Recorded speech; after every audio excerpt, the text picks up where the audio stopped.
program is about choices and consequences related to drinking and driving, and to show the consequences of your choices. We're going to speak with Mike Dolphin, Director of Guidance at Londonderry High School. Mike has a personal story to share with us, one that involves his immediate family, a touching story, a traumatic story that he feels is important for us to hear and hopefully learn from. Listen to what Mike says about bad choices and innocent people.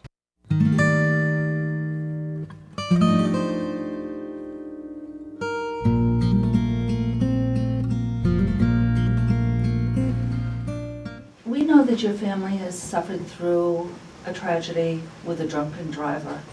Could you tell us what happened and how you've dealt with that tragedy?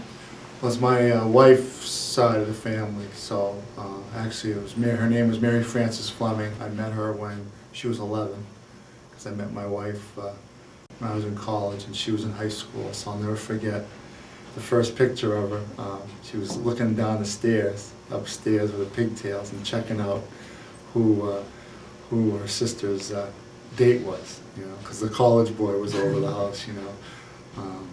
So I kind of watched her grow up, you know, and so when she got a little older, she went to Central High School. At the time we were living in Manchester, and her parents would go to Florida for a few weeks in the winter, and I remember taking her to school because she stayed with us, and she used to say, "Now Mike, let me off a block away. I can't be seen with you.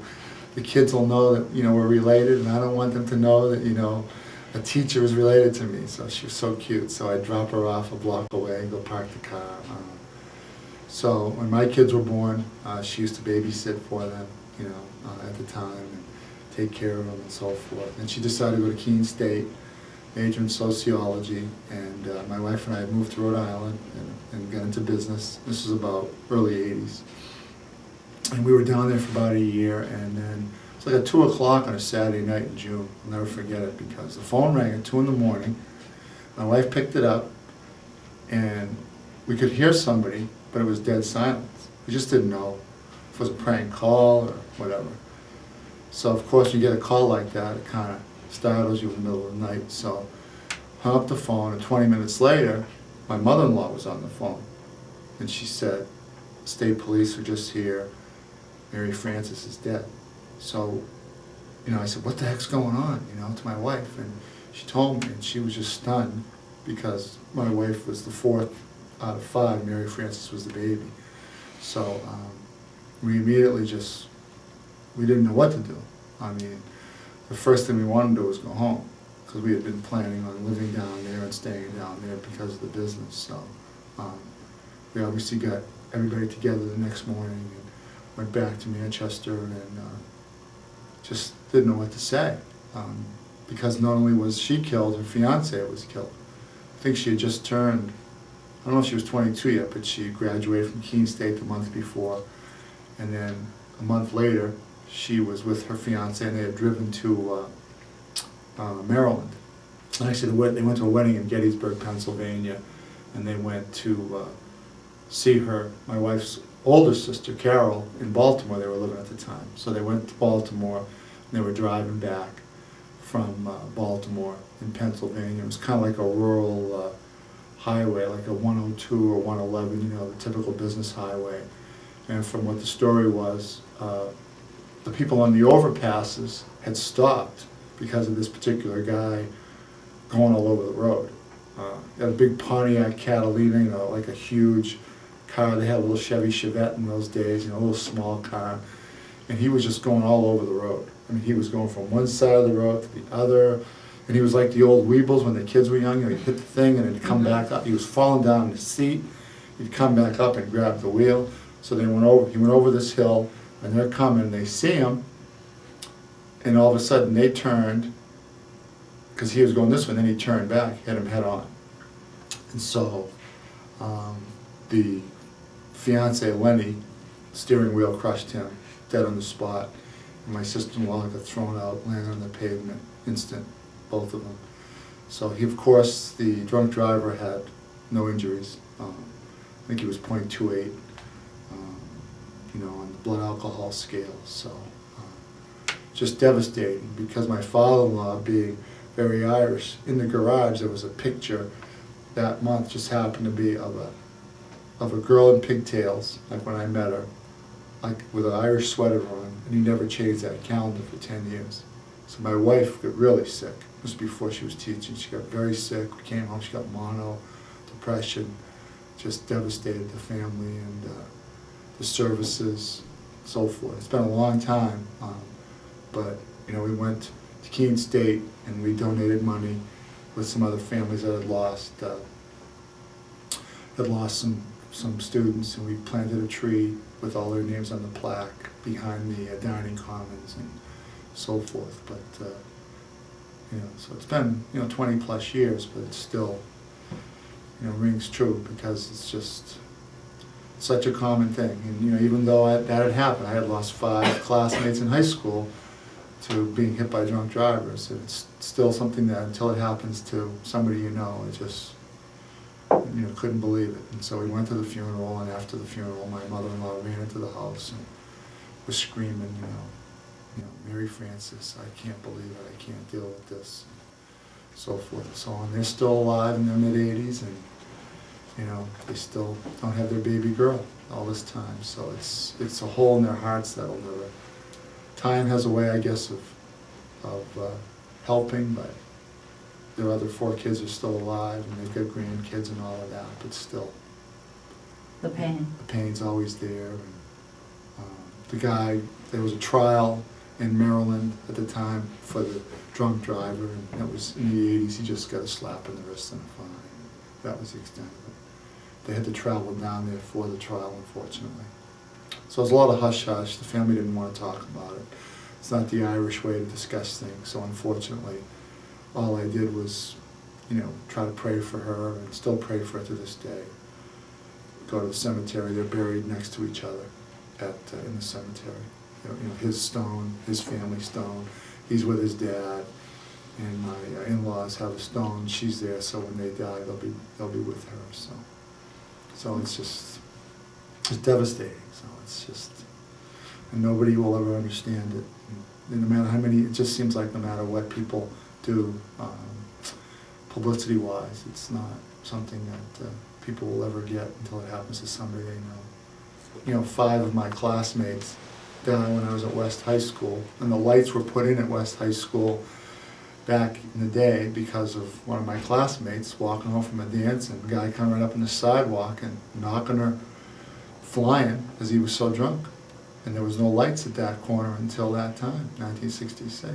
And then 3 or 4 others in high school that died as a result of being under the influence. And one had his jugular vein cut and sat on the steps while he was bleeding to death and said, I don't want to die.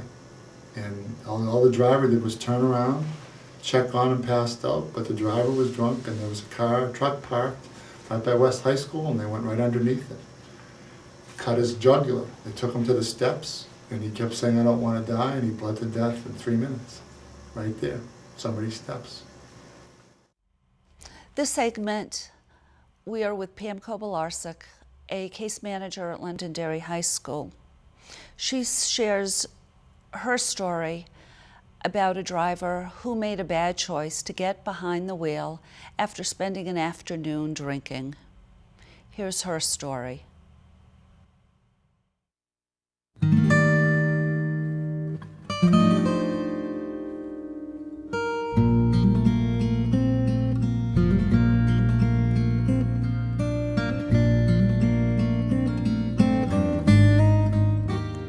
My accident was August 1st, 2002.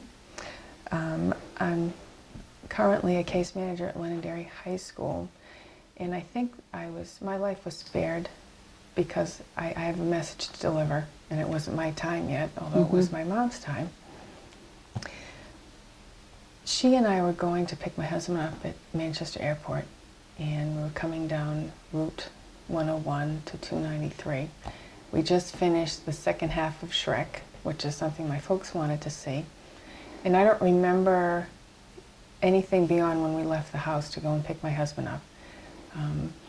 But I woke up the next day at the Elliott Hospital after being hit. I was told that my mother did not survive the accident, nor did the driver that hit us. I found out that day was a Friday that he was intoxicated, and they were running tests on his blood level, mine, as well as everybody else that was involved. There were 4 vehicles and 6 people. Mr. Bento came up behind me in a King cab truck. Before he hit me, he had passed out, so he was laying between the 2 seats. He was laying on the back seat between the 2 front bucket seats. They approximated the speed around 100 miles an hour. Hit my bumper, squished my trunk, went up on my roof, squished my roof, flipped, and then he was dragged underneath the roof of his vehicle. He pushed me into a young man on a motorcycle and pushed that man into a father and son team that were in a truck. So although there were 4 vehicles, there were 6 immediate people that were involved in the accident. I'm grateful that I don't remember what happened to me. I just know what I was told subsequently. The following days, I learned as the years went on what happened. After my accident, the following day, I had to go to the state police to sign a report, pick up our belongings, my pocketbook, my mom's pocketbook. And from that point, the following day, we packed the vehicles and went down to my parents' house, which is in Rhode Island. My dad, my husband, and I went to the funeral parlor to make arrangements. And that wasn't a fun experience by any stretch of the imagination, but was really, what was most difficult about that time was when we met with the undertaker, this was all that was left of my mom. So this was kind of hard for me. These are the things that she had on, and this was what was left of her. We couldn't have an open casket because she was too badly mangled. We made the decisions. We took care of my mom. We took care of the arrangements. We had a nice memorial mass that I think that she would be proud of. I hope so anyway. And then I came back to work a week later after writing my thank yous and picked up business and tried to carry on. After my accident, I was taken from the scene to the Elliott Hospital via an ambulance. My first ambulance ride, I don't remember, which is a good thing. My father was curious as to what was going on. My husband had called him, wondering why my mom and I weren't at the airport. This was 45 minutes later. I'm usually on time or early. It only takes me about 20 minutes to get there. So my husband called my father looking for me. Thank God my father answered the phone because he tends not to, but I specifically had said, please get the phone if anybody calls. This is my cell phone number, this is Greg's cell phone number. So he answered the phone.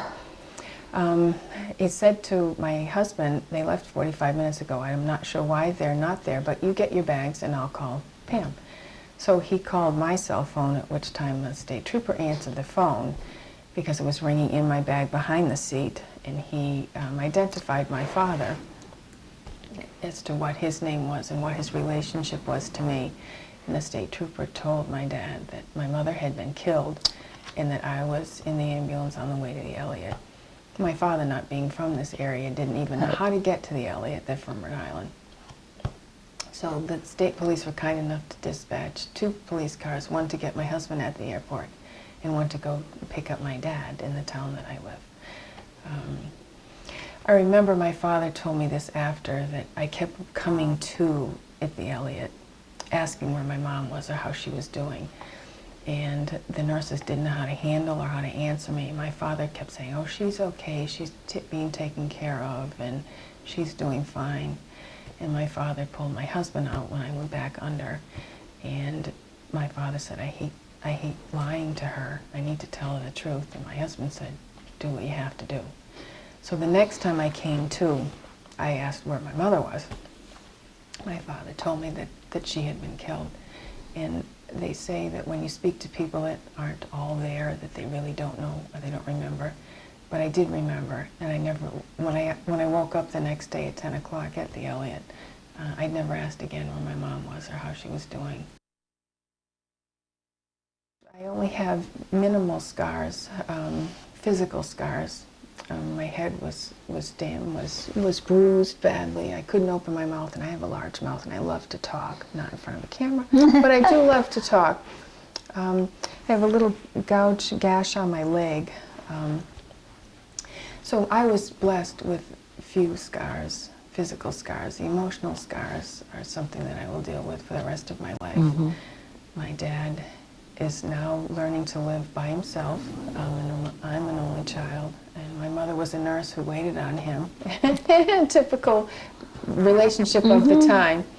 But this is a whole new lifestyle for him, and it has not been easy, and it breaks my heart for him because he now fends for himself, but I do the best that I can to work with him and to help him through this.